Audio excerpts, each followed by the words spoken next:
Bonjour à tous, on va faire un tour du display qui est en trois parties. La première ici en exposition plutôt statique. Une deuxième partie moitié statique, moitié dynamique. Et une dernière, pour l'instant, exclusivement dynamique. Donc on va commencer par la première statique, exclusivement dédiée à Saint Seiya. Donc en bas, on a les marinas exposés sur un décor Poséidon, du temple de Poséidon. Full résine. Avec Canon et l'urne d'Athéna. Accessoire qui ne sera pas fourni avec le X d'Athéna. Du coup, pour ceux qui veulent conserver ce petit objet, pensez qu'elle ne sera pas fournie avec le X. Avec aussi Tétis, tous les marinas et un deuxième Canon. Les trois bronzes en armure d'or. Avec Shiryu et les petits boucliers. Pour ceux que ça intéresse, en fait, si vous achetez vos figurines de la balance ou du dragon en balance sur la boutique China Model Toys, la vendeuse vous fournit systématiquement une paire de petits boucliers. Voilà, moi j'en ai trois paires en fait, pour Doko, Shiryu et pour la version OCE. Les particularités du diorama, je l'ai voulu bien. C'est un temple, il ne faut pas qu'on ait l'impression de se retrouver devant un énième temple. Je l'ai bien incrusté dans le royaume sous-marin, donc des parties récifs coralliens très très prononcés, qui cachent d'ailleurs une partie du temple. Voilà, du corail fait en pâte à modeler essentiellement et en éponge de mer que j'ai trempé dans du plâtre en fait. Voilà, pour leur donner de la dureté et pour pouvoir les peindre plus facilement. Le trident, il est fait façon marbre en fait. Alors c'est très clair parce que j'ai mis tous les éclairages à fond. Mais j'avais envie de changer un petit peu, plutôt que le sacro-saint trident doré. J'ai changé un petit peu sur ce coup-là.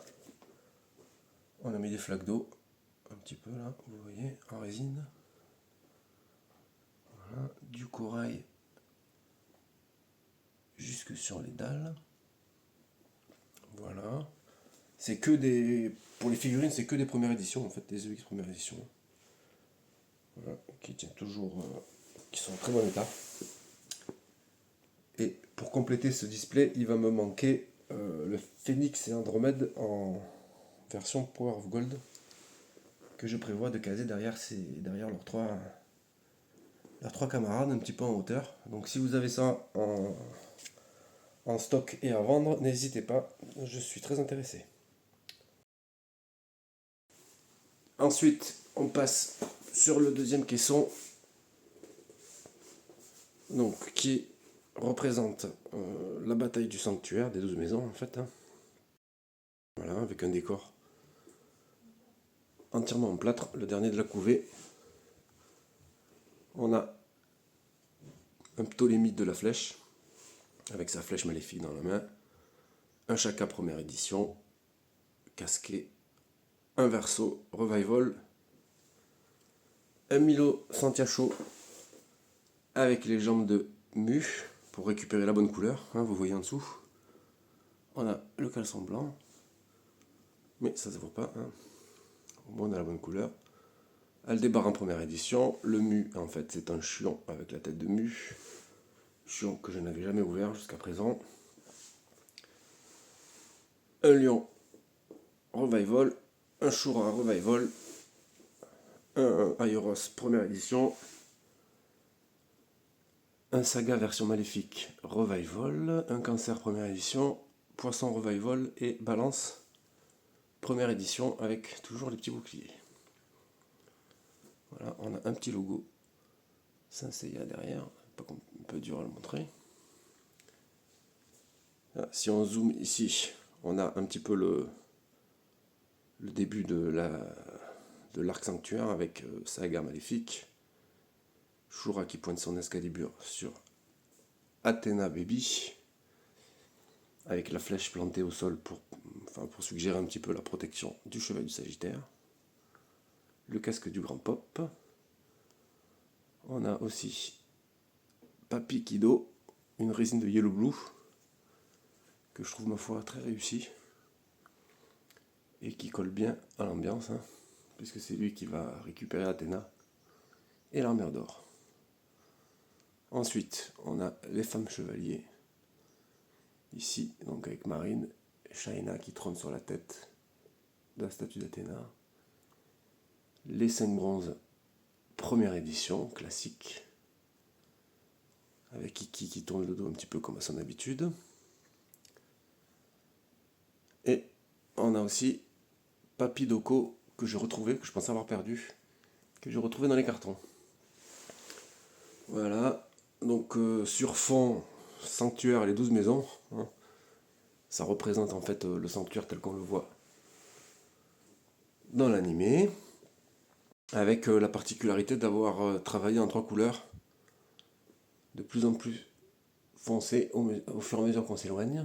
Voilà. Vous voyez qu'on arrive à peine à distinguer les formes en haut, les détails de la statue d'Athéna avec le temple du Grand Pop. Et vous pouvez regarder, il y a bien les 12 temples. Poisson, Verseau, Capricorne, Sagittaire, Scorpion, Balance, Vierge avec les petites statues, Lion avec les petites statues, le Cancer, le Gémeaux avec, est-ce qu'on va le voir, les frises des anges jumeaux là, le Taureau et le Bélier. Donc voilà, ce caisson est complet pour moi. Je vois pas ce que je peux y rajouter de plus. Voilà, pas mal de profondeur, on peut caser beaucoup de figurines. Et avec mon petit logo ici. Voilà. Ensuite, on a le caisson qui accueillera, comme vous pouvez le voir, les guerriers divins. Alors, c'est des figurines que j'ai jamais montées. Le principe, c'est un peu ça, c'est que je mets dans les caissons, quand il n'y a pas de diorama, toutes les figurines qui me restent montées. On a déjà commencé un petit peu à préparer le terrain pour le futur diorama avec la tête d'Odin que j'avais fait pour avoir une deuxième variante d'exposition sur un diorama Siegfried que je vous montrerai tout à l'heure. Donc on y a coupé. Bon, ça a coupé, je sais pas ce qui s'est passé avec le téléphone. Donc je vous disais que sur ce caisson-ci, on aura les Asgard, avec même un petit Frodi pour suggérer Soul of Gold. J'ai pas trop accroché, mais le perso, celui-là, j'aime bien. Idem pour son armure, donc je me l'ai quand même pris. On a récupéré la tête d'un Odin que j'avais créée pour une deuxième variante d'exposition sur un diorama Asgard que je vous montrerai tout à l'heure en live. On est venu lui couper en fait le pied et j'ai raccourci l'épée. Je l'ai redescendu en fait pour qu'elle puisse passer. Donc là on voit, elle passe à 1 cm et puis elle est quasiment à l'échelle humaine quoi. Je peux même la prendre dans ma main. Voilà, ne manque plus que pour compléter ce caisson, déjà le diorama et puis l'ami Fenrir et Seiya Odin. C'est pour ça que vous ne voyez pas la V2EX de Odin là-dessus, de Pégase là-dessus.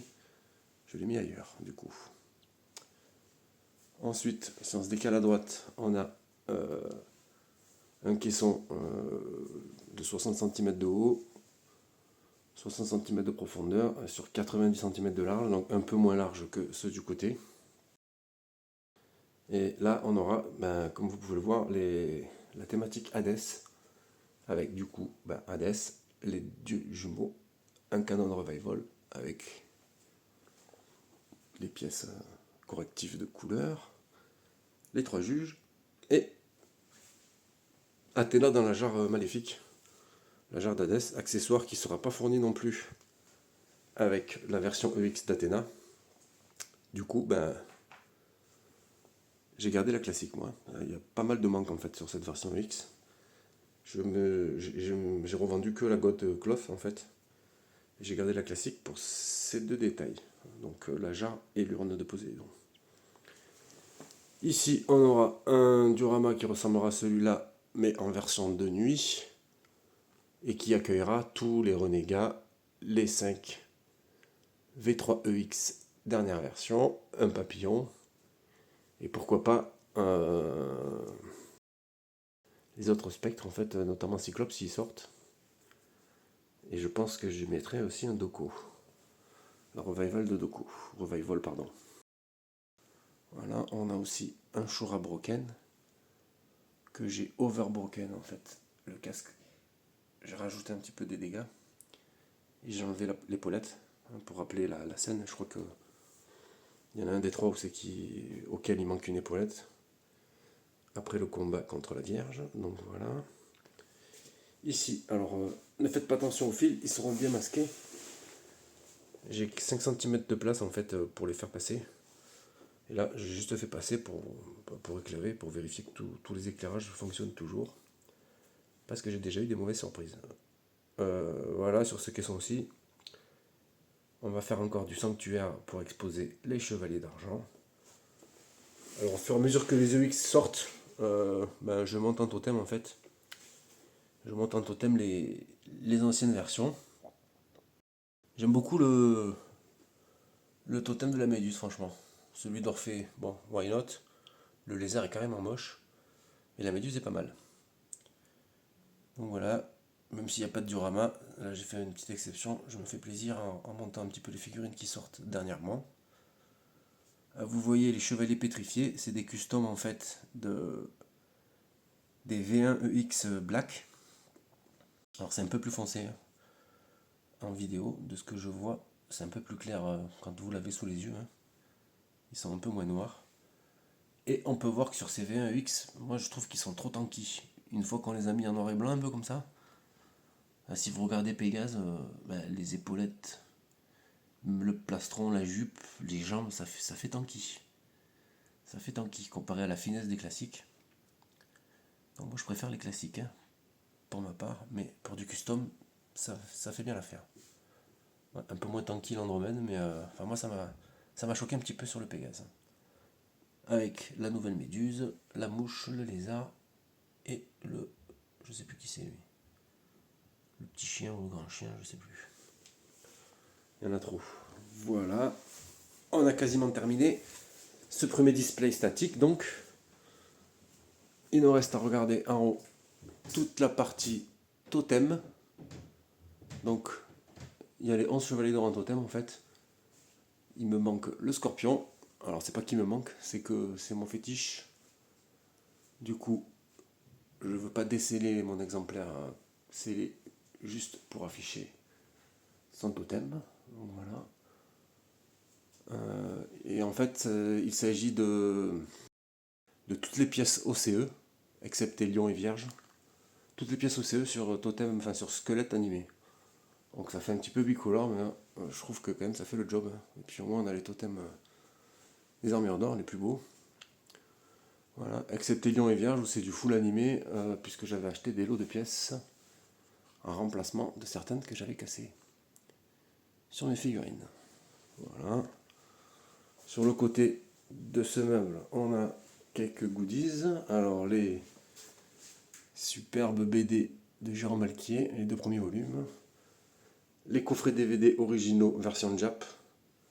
Donc tout le sanctuaire du début jusqu'à la fin des Chevaliers d'Or. Asgard. La partie Hades Sanctuaire. Donc voilà. Et quelques Next Dimension. Alors je suis pas trop lecteur de manga moi. Je suis plus anime que manga, mais je voulais quand même savoir de quoi il s'agissait, donc j'en ai pris quelques-uns. Voilà. Ça c'est les versions originales japonaises. En DVD. Que je garde précieusement. Ensuite, on va passer ici. Alors, on ne voit pas trop le fond, c'est un peu sombre. Je vais prendre une lampe. Vous avez même la Master Sword de Link ici, à échelle 1. Donc voilà, on va éclairer, ça sera plus pratique. Donc, j'avais un fond sur ce duo en fait de urbain. Je vais refaire la partie urbaine, hein, je l'ai enlevé. Et puis je trouve que le côté ciselé comme ça du Colisée cassé, enfin destroy, j'aime bien moi quand c'est ciselé. Donc je mettrai un fond peut-être imprimé ou un fond urbain un peu plus retravaillé. Voilà, on représente ici la scène d'arrivée de Babel et par là même l'arrivée des trois chevaliers d'acier. Première version, les premières versions. Je repose la lampe, 2 minutes. Voilà. Ici, on a un display Gemini. J'avais fait un duo en fait, représentant la scène du grand pop quand il prend son bain régulièrement et qui se pose un peu des questions sur l'avancée des chevaliers de bronze dans la bataille du sanctuaire. Donc le duo n'a pas survécu au déménagement et puis il me plaisait plus trop en plus, donc j'ai pas gardé. J'ai conservé que les colonnes puisque je vais mouler en fait les pieds. Je trouve qu'ils sont quand même ils tiennent encore la route. Donc je conserverai les pieds. On a ici un saga original, première édition avec la tête du revival, un saga première édition sur totem, donc anime, un squelette animé sur et pièces d'armure animées, un canon en mode Ghost, première édition aussi, avec le set Ghost que j'aime beaucoup. Voilà. Si on se recule ici, on voit que dans le caisson, on a 95 cm de haut, là, sur à peu près 75-80 de large, qui va servir à accueillir une scène, la scène Galaxia Noir, donc avec le ring intergalactique. Je ne sais pas si ça s'appelle comme ça. Qui mettra en scène Jabu contre Ban du Lyonnais, qui va pas tarder à arriver à la maison. Donc là aussi, quand j'ai remis les versions classiques sur Totem, je trouve qu'ils sont pas mal. Moi j'aime beaucoup ces chevaliers de bronze secondaires. Voilà, voilà j'aime bien, c'est des persos que j'aime bien du début de la série. Les totems sont plutôt sympas aussi, surtout celui de l'hydre. Ouais, il est très design, très ingénieux je trouve. Voilà, on aura sur cette exposition Iki V1EX le coffret de l'armure du Sagittaire, le coffre, un Iki Black version classique, Athéna sur son trône. Donc ça c'est fourni par contre le trône avec la version EX.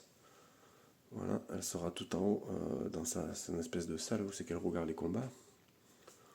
Donc voilà, c'est pour ça que j'aurai besoin de beaucoup de hauteur et là ça sera parfait. Voilà, ensuite on change un petit peu de registre avec du Gundam. Alors c'est des perfect grades, hein, ils font une bonne trentaine voire 35 cm. Tout à monter, 400 pièces.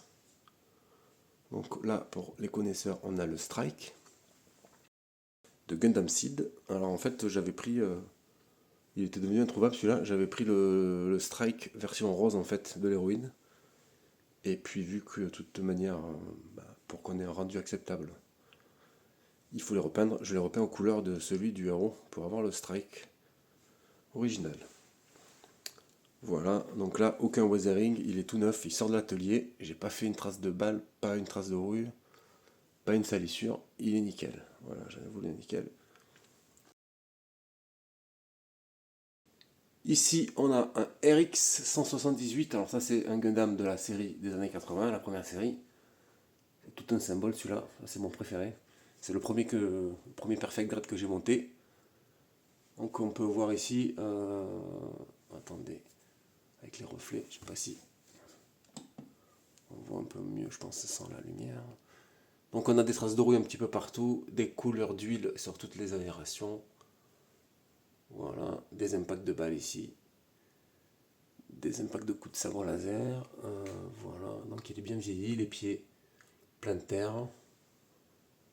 Donc voilà, j'aime beaucoup celui-là. Et là, je peux vous dire que ça c'est de l'ingénierie Bandai top niveau. Hein. Il y a 400 pièces, vous pouvez enlever tous les caches, tous les carters du robot, tout se démonte en fait comme si c'était un vrai robot. Il y a l'exosquelette à l'intérieur, les vérins, les pistons, les articulations, les câbles. Enfin, c'est des petits bijoux ces trucs-là. Et je peux vous dire que enfin, voilà, tout est calibré comme dans une horloge. 400 pièces, elles se montent parfaitement. Il y en a qui sont dimensionnés de l'ordre du millimètre et tout s'emboîte parfaitement, tout s'articule parfaitement. Je pense que si c'était ces équipes-là de Bandai qui faisaient les figurines Senseiya, on n'aurait aucun souci de montage, de stabilité, de corps pas rigide, enfin tous les problèmes que l'on connaît, quoi. Voilà, ça, bon après, ça c'est vraiment, ça, enfin, ça a vraiment la cote, une cote de malade au Japon aussi, je pense que c'est pour ça. Mais voilà, enfin, j'aime beaucoup ces robots, les perfect card, les gros. Après les petits, ils ont pas cette dimension de, enfin, c'est le nombre de pièces et ce niveau de détail. Mais voilà. Ensuite, on a un diorama rétro gaming sur le thème de Castlevania, avec le fouet des Belmont. Enfin, c'est pas celui des Belmont, mais vous m'aurez compris. Le fouet, l'arme fétiche de Simon Belmont. Donc, on a représenté ici une cartouche Super Nintendo gigantesque, de 70 cm de haut sur 100 cm de large. Alors, vu que j'ai fait les questions sur mesure, je connais les dimensions quasiment par cœur maintenant.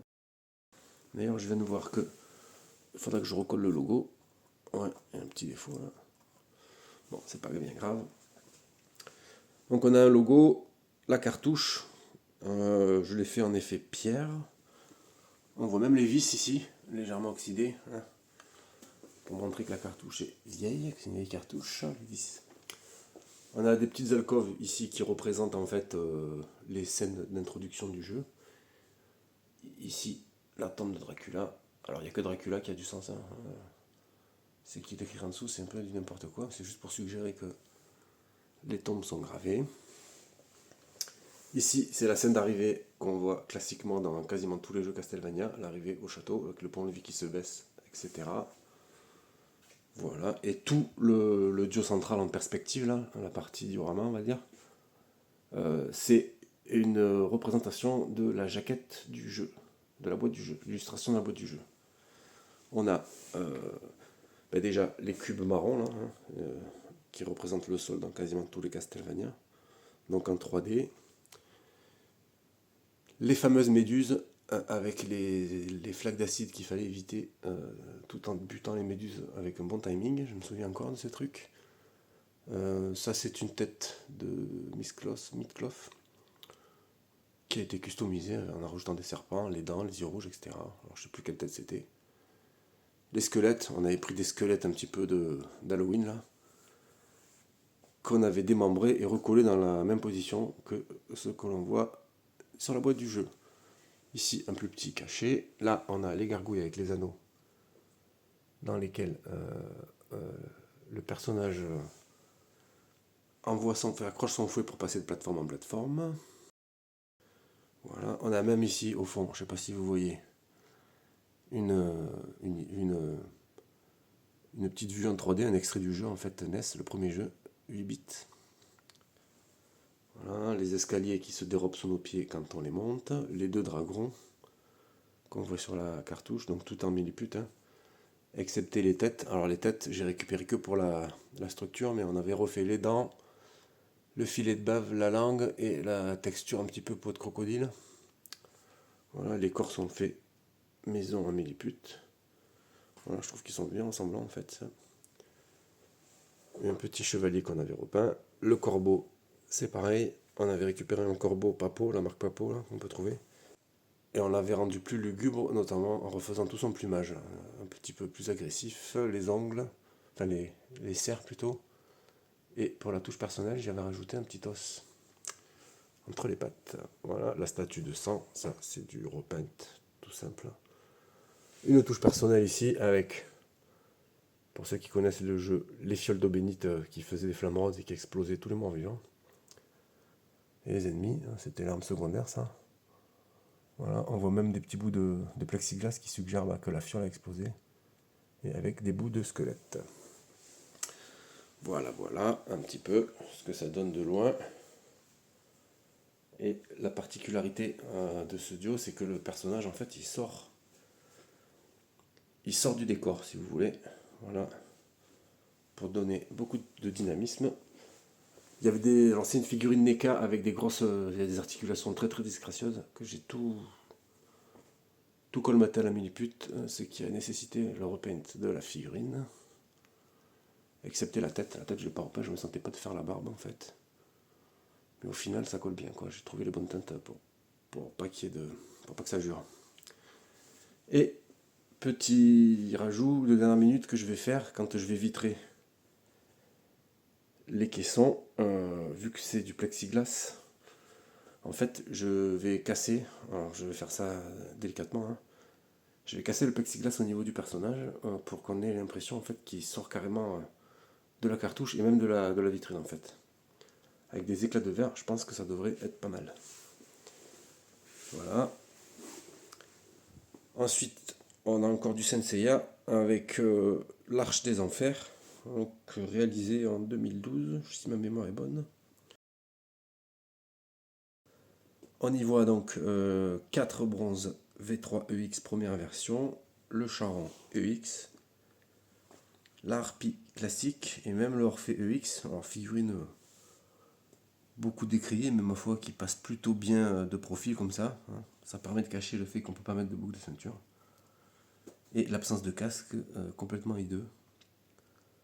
Voilà, avec Andromède qui regarde le message qui entre ici abandonne tout espoir. Et vous pourrez constater qu'il manque un Pégase. Voilà, j'ai été assez stupide en fait d'utiliser son corps pour faire un Golgoth de Goldorak.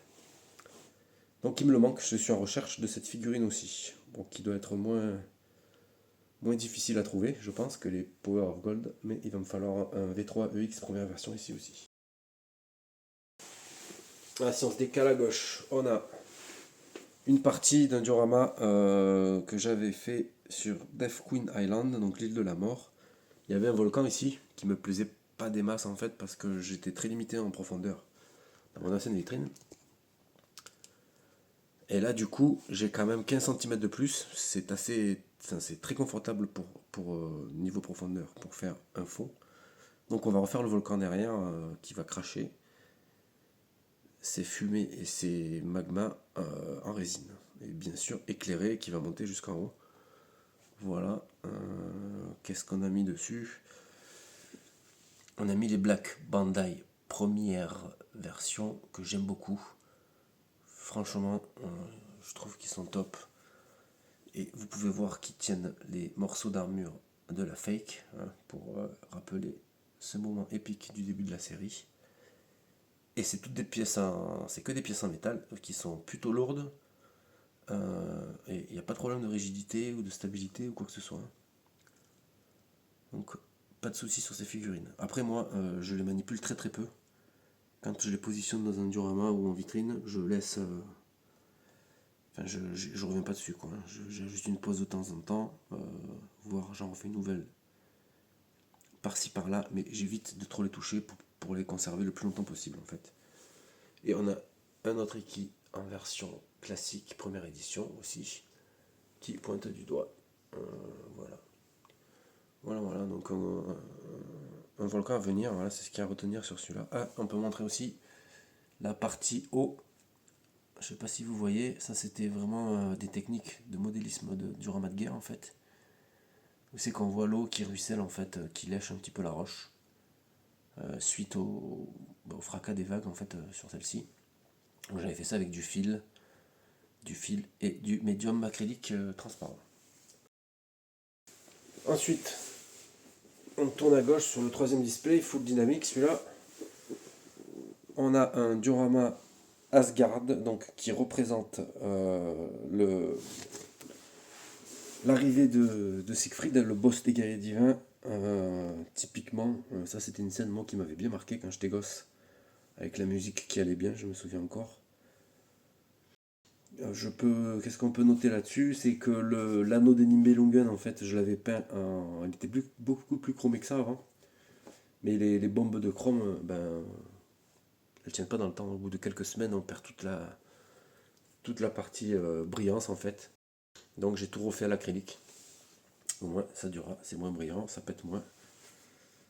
Mais ce sera durable. Et j'ai même essayé de remettre un coup de bombe et de revernir juste après pour conserver, enfin pour protéger. Et le simple fait de balancer le vernis, ça supprime aussi la brillance instantanément. Donc voilà. On est resté sur l'acrylique. Qu'est-ce qu'on a fait? On a mis symboliquement des saphirs dorés ensanglantés pour montrer la mort de tous ces braves guerriers un petit peu tragiques. Les effets sur les côtés de la Odin Sword qui piège donc la figurine qui est au milieu. Les dragons. Alors j'ai pas trop pu montrer en photo les corps, mais il y a bien des queues. Des queues et des éclairs sur les deux. Voilà. Les têtes, on les voit plutôt bien. Ici. Qu'est-ce qu'on peut dire que j'avais repeint en noir en fait les tiges. Parce que je faisais les photos sur fond noir, mais in fine je vais les peindre en blanc du coup. Vu que les caissons sont blancs pour qu'elles soient plus discrètes. Voilà, l'escalier défoncé suite au combat. L'arrivée donc de Siegfried avec des effets de fumée, enfin de poussière, de fumée en résine, full résine. Et le courant d'air ascendant quand on le voit, comme on le voit quand il arrive. Et on a même poussé un petit peu le mur pour montrer sa puissance en fait. Voilà, rien que son arrivée pousse les murs quoi. Donc voilà, j'aime beaucoup ce diorama avec Pégase qui lui fait face. Et avec quelques éclairages. Ensuite, on va passer au dernier Saint Seiya. Si je monte, on a une scène d'action qui représente la bataille de la maison du lion. Alors j'avais un éclairage ici au milieu parce que le logo est translucide mais il n'y a plus de piles. Il faut savoir que tout ce qui concerne l'éclairage, je vais remplacer progressivement tout ce qui a pile par des LED et à batterie parce que déjà les piles c'est pas bon pour l'environnement et puis en plus c'est galère. Voilà, est-ce qu'on voit le lion à l'intérieur de la boule de feu? Ouais, vous le voyez un petit peu. Ouais, il éclaire plus trop. Voilà, on a un éclairage là derrière aussi. Donc, dans la gueule du lion, on a un Pégase DDP. Alors, c'est un peu bizarre parce que la façon dont j'ai fait les yeux, selon comment on le regarde, on a l'impression qu'il louche. Vous voyez ici. On est bien, par contre, là, dès qu'on se décale sur le côté, on a l'impression qu'il louche. C'est un peu bizarre ça. Mais bon, on va dire que ça fait le job. Donc, un lion qui traverse le mur, tout en pâte à modeler, avec des éclairs un peu de partout. Voilà. Des éclats de mur, les colonnes que Pégase se mange tout au long du combat, ici, qui sont caractéristiques. Ici, on a un effet de jump, où c'est qu'on voit Pégase enflammer son cosmos.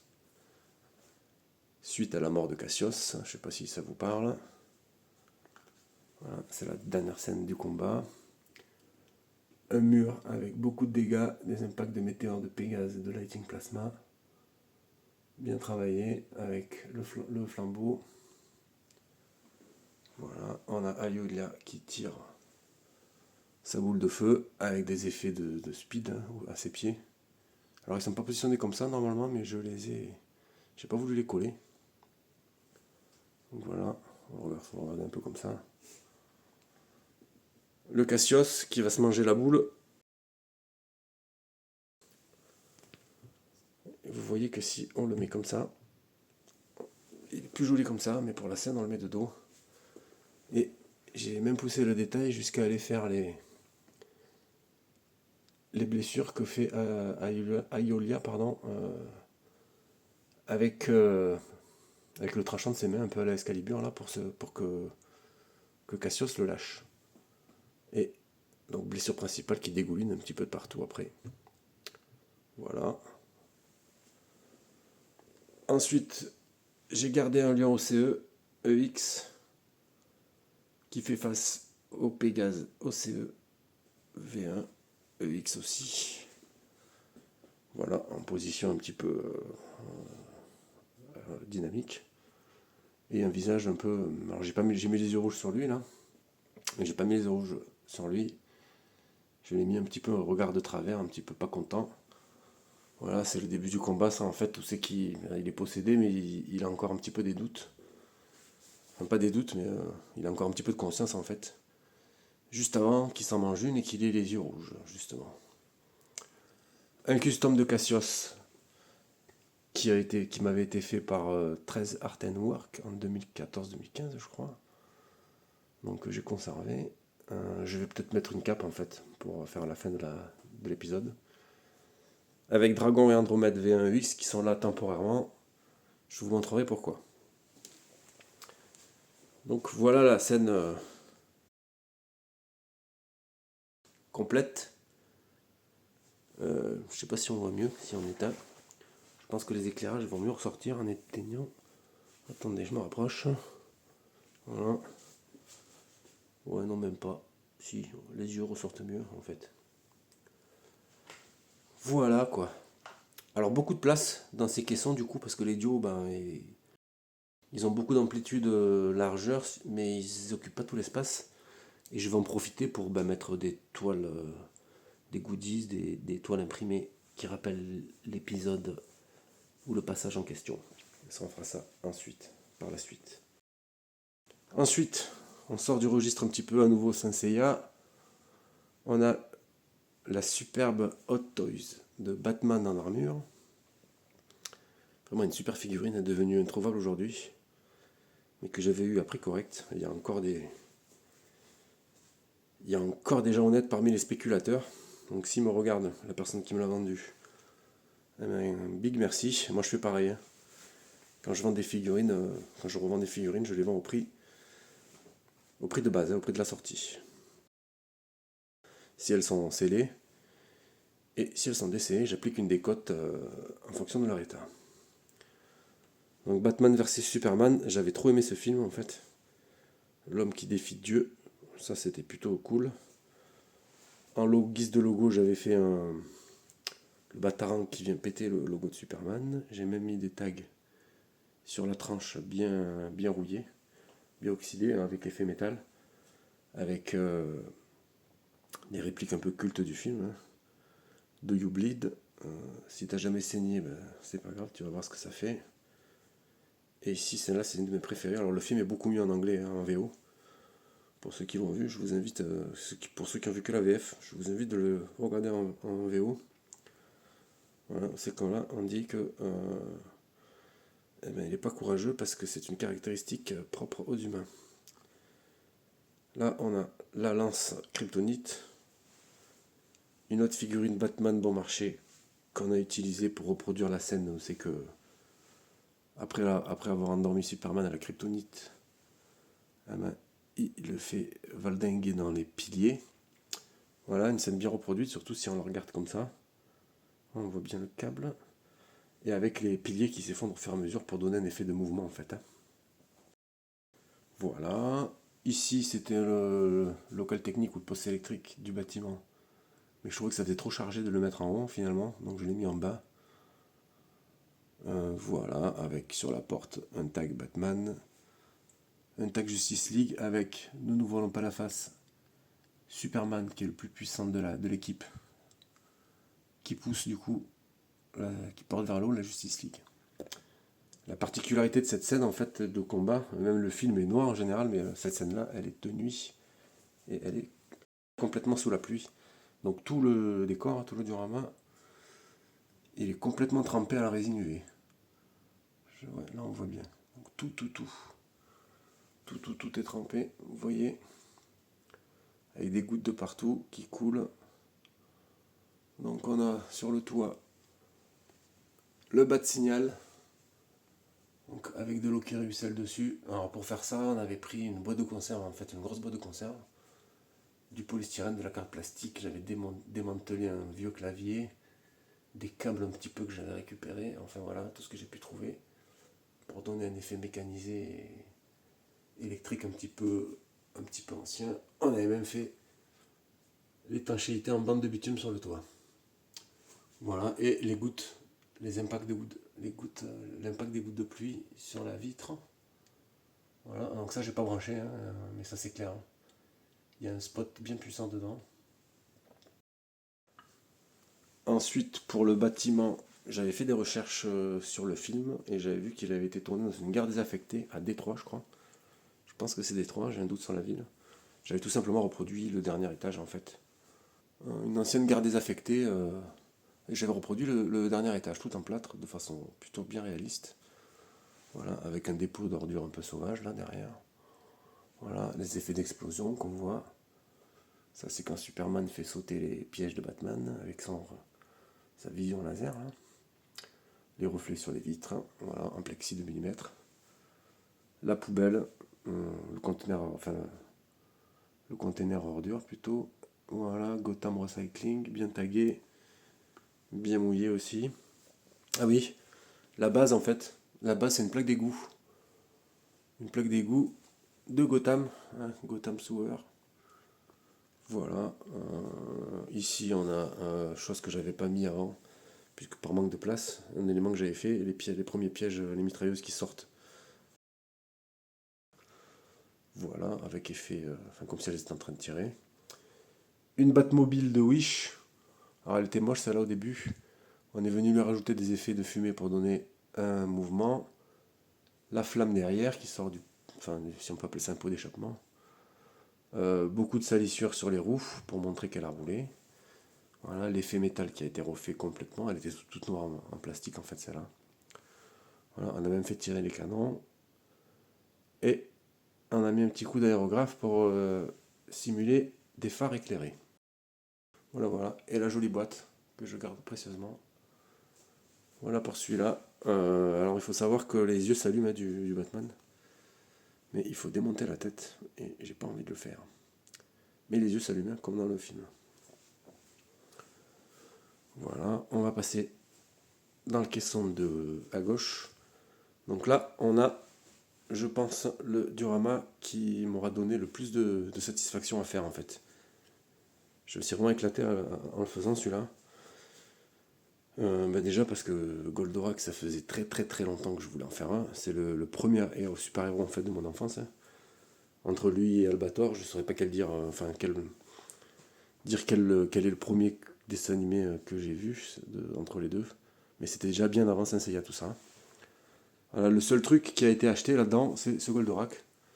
J'avais trouvé sympa cette figurine, et encore on l'a bien customisé avec des traînées d'eau pour montrer qu'on sort de sa base qui est plus de piles aussi, mais ça s'éclaire à l'intérieur aussi. Je vais remplacer ça par des LED de batterie. Voilà, avec des effets de vitesse, les petits nuages bleus là que vous voyez. Voilà, un petit peu de weathering pour montrer qu'il est en métal. Voilà, voilà, la stéroche elle est collée parce qu'elle tenait pas du tout. Qu'est-ce qu'on a? On a le premier Golgoth, l'espèce de tortue, avec le détail des yeux. Voilà, on les voit. Les effets qui montrent en fait sa force et son poids, hein, en posant sa patte sur un bout de bâtiment détruit. Le métamorphose, ça, en dessus de la tête du Goldorak, ça fait quand même stylé. Voilà, un custom que j'avais fait avec le corps de Jabu, je crois. Le Golgoth 3, le fameux Golgoth 3 en train d'exploser, qui m'a consommé un corps de Pégase V3, EX première version. J'ai quand même été con de prendre ce corps-là, alors avec toute la palanquée que j'ai dans stock. Bref, maintenant c'est fait. On a Toru ou Goru, je sais plus. Le deuxième Golgoth en fait, qui file à toute vitesse en coupant en deux un bâtiment, avec des effets en résine, une traînée de terre derrière.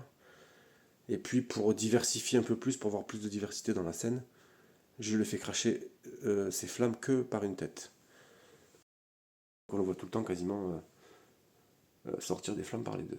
Mais j'ai pris cette liberté-là. Voilà, le barrage, hein, qui est ultra connu. Le fulgure au point qui perce une soucoupe.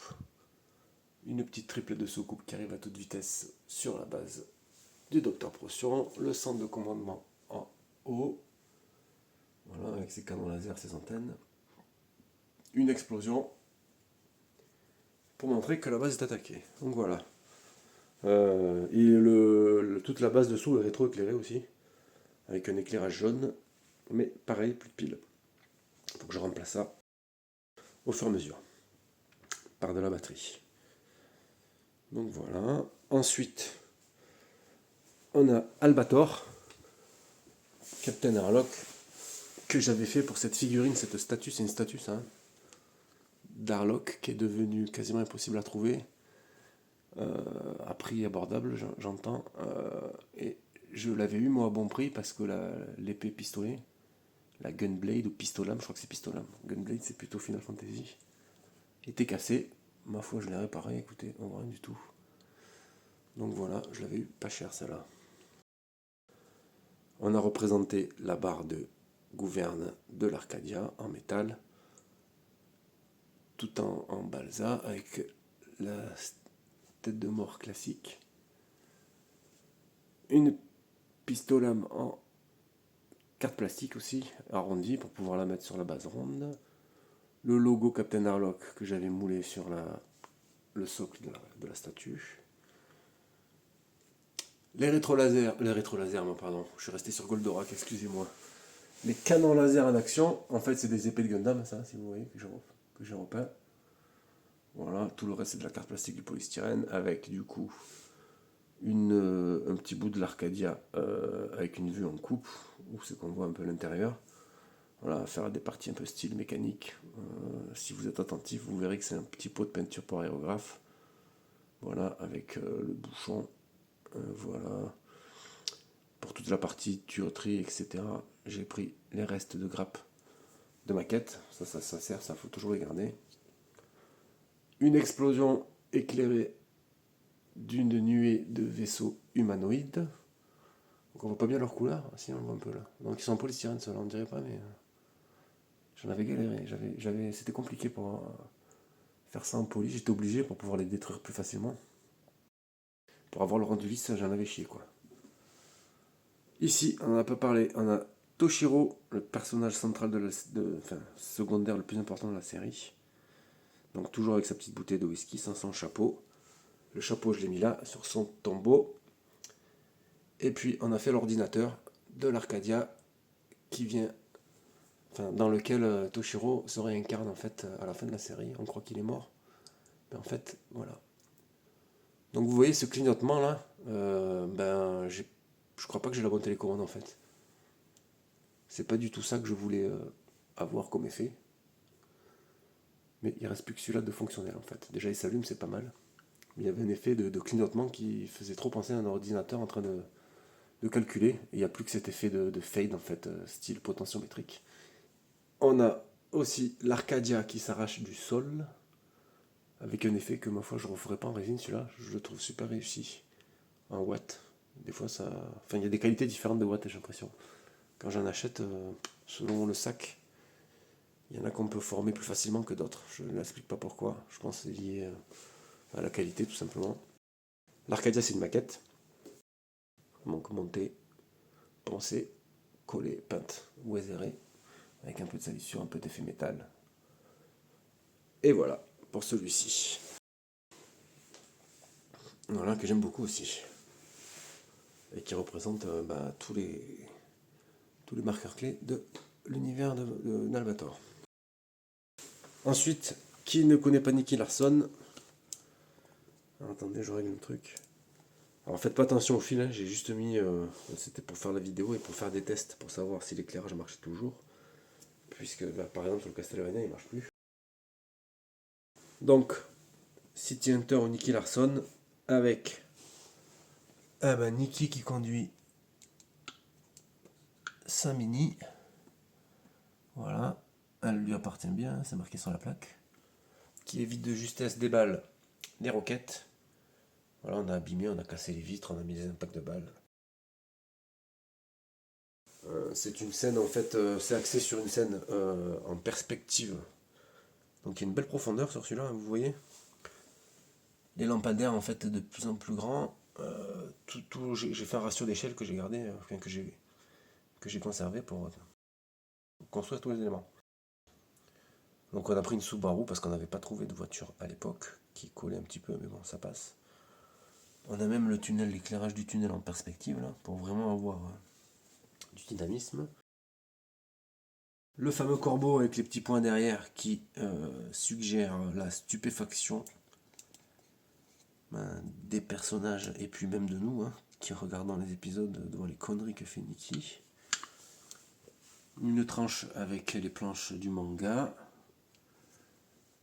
Hop, là on voit pas, je bute contre le caisson là. Une incrustation 2D avec Laura et sa fameuse massue. Nikki avec une tache de sang en fait qu'on a rajouté pour rappeler le premier épisode où c'est qu'une voiture lui fonce dessus. Et en fait, il s'enlève pas de la route. Je crois que c'est ça. Il se prend la balle le frôle en fait. Voilà, donc ça c'est un peu classique pour moi. Enfin, moi je me rappelais bien en tout cas. Voilà, il est dans un parc un petit peu, on va dire, mal fréquenté. On voit des bouteilles d'alcool qui traînent au sol. Un journal en jappe, vieilli, donc qui traîne par terre, hein, en miniature. Une affiche de lui avec un avis de. Enfin, sa tête est mise à prix, quoi. 2 mangas City Hunter de la série. Donc c'est tout petit, ça fait la taille de mon. Ça fait à peine la taille de mon doigt, quoi. Hein. Voilà. Et des Playboy, parce qu'on sait que c'est un vieux pervers, hein, c'est Nikki. Donc c'est pas moi qui écrit le scénario. Hein. Mais voilà, il a un goût très prononcé pour la jante féminine. Donc ça, je l'ai rappelé sur le diorama avec une stripteaseuse un petit peu à moitié dénudée qui rappelle les endroits où il va après le boulot. LOL. Une autre incrustation 2D avec Mammouth qui tire une roquette. Un hélicoptère, je trouvais que c'était pas mal, on en voit souvent dans l'animé. Avec un effet plutôt style dessin animé d'effet de rotor. Voilà, la ville en fait, le milieu urbain derrière, c'est inspiré de la jaquette de CD audio. Je crois que c'est le volume 2, le OST est le volume 2. Le logo. Le logo Nicky Larson avec une balle qui file, hein, qui rappelle le générique. Voilà, avec la reproduction identique du logo. Il va vraiment falloir que j'enlève ces câbles. Et enfin, un bandit qui se fait désarmer et blessé à la jambe. Alors, de mémoire, Nicky ne tue jamais ses ennemis. Il les désarme en chaîne à coups de flingue et de temps en temps il les blesse. Et pour les plus connaisseurs, vous reconnaîtrez notre ami Saul de Breaking Bad qui a été transformé en bandit pour l'occasion. Voilà pour celui-ci. Et enfin, on finit par là. C'est tout ce qui me reste en fait comme figurine. Qui me reste mais que je souhaite conserver. Parce que j'ai quelques autres figurines Saint Seiya que je vais me séparer si ça intéresse quelqu'un. C'est Dragon et Cygne V1EX et un Phoenix V4EX. Et aussi un Pégase V4 première édition, classique. Voilà, tout neuf scellé. Bon, c'est pas le sujet. Vous verrez sur mes topics de vente quand ce sera le moment. Donc il nous reste du coup un Shura, un Camus, un Aphrodite, version EX première édition, puisque j'ai exposé les Revival. Donc qu'est-ce qu'on va en faire? On va prendre déjà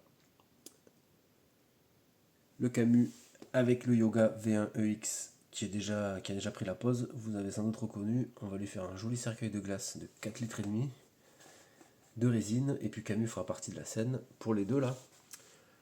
Dragon et Capricorne, on va faire quelque chose dans ce style là, si vous voulez. On va mixer deux scènes d'action en fait, en utilisant les deux personnages ici, les V1EX, donc qui vont servir à autre chose après, ils sont juste là provisoirement comme je vous l'avais dit tout à l'heure.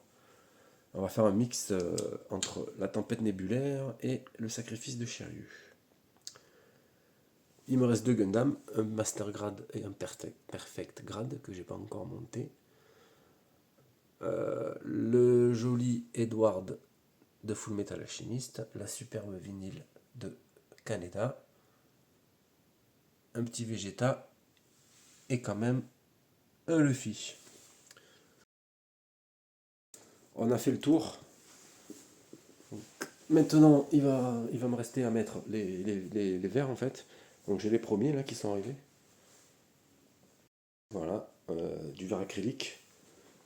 C'est du 6 mm. Hein. C'est épais, donc ça va être coton à percer, mais c'est pas grave. et je vous souhaite à tous de bonnes fêtes.